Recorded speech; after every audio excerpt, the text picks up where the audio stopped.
how I got into this mix. Hey, what's up, everybody? This is Derrick Broze with Mint Press News. I'm here in New York City at the Justice in Focus Symposium, looking at the evidence regarding 9/11 attacks. It's the 15th anniversary, and I have the pleasure of speaking with Dr. Leroy Hulsey. How are you doing?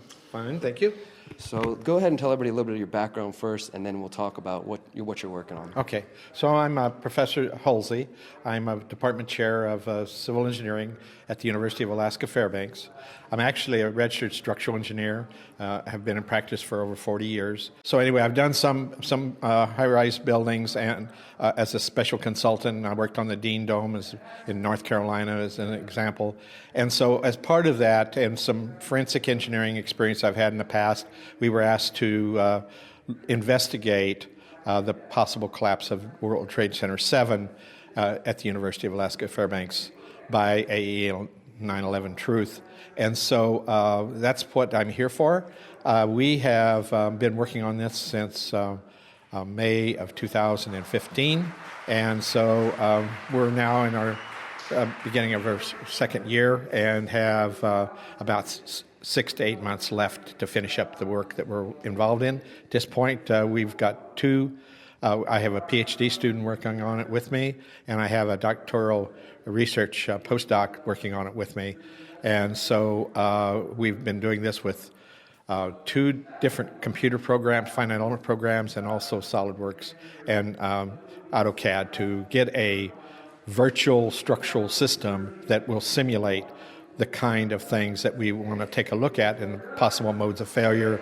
We've already examined the probability of the building coming down by fire, and it's our preliminary conclusions based upon our work to date that fire did not produce the failure at this particular building. That alone right there is, even though you're saying it's a preliminary finding, we still have just under a year to go before you'll be done with the study. But that alone as a preliminary finding, saying that World Trade Center 7, did not collapse because of fire, goes against what we hear from the official government version of events. Your thoughts on that preliminary finding?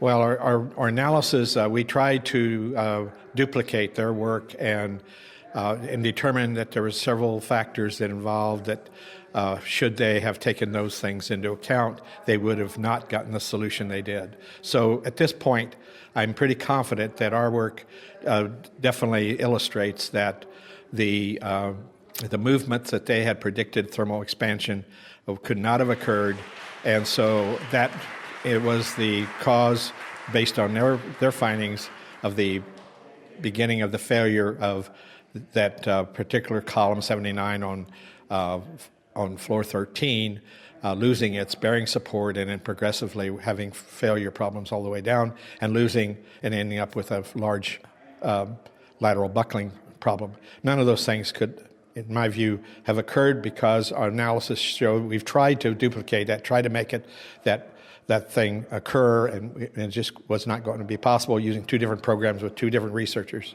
So the study is going to go till April 2017, and then at that point you've said that you want to assemble a panel of experts and also submit it for peer review. Can you tell us more about that, the plans once it's completed? The idea is to take our findings and submit it to a peer review, academic peer review of those people that are not associated with the organization that are funding us, to get an unbiased view and criticize our work, and at that point then we will respond to that, make sure that we have everything taken care of properly, and at that point we will have it resubmitted to that peer review for final approval, and then once that's been done, then it's our intention to put it out for publication to peer-reviewed journals.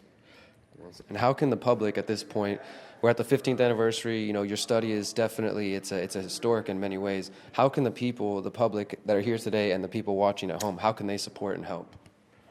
Well, I think anybody that wants to support this kind of work probably can provide financial support to the funding group that is paying the bill for us, which is they're paying it to the university, and AE 9/11 Truth is, I'm sure, would welcome any donations for that kind of effort. So, also, anything else you'd like to leave the people with? Well, I think what's going to happen here is we're in the process of writing our third quarterly report, which We'll have in it the first quarterly report summary and the second quarterly report summary. That will then go for review by AE 9/11 Truth.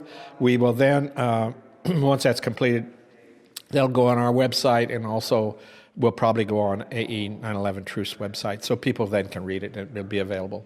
Awesome. Thank you so much for your time. Thank you.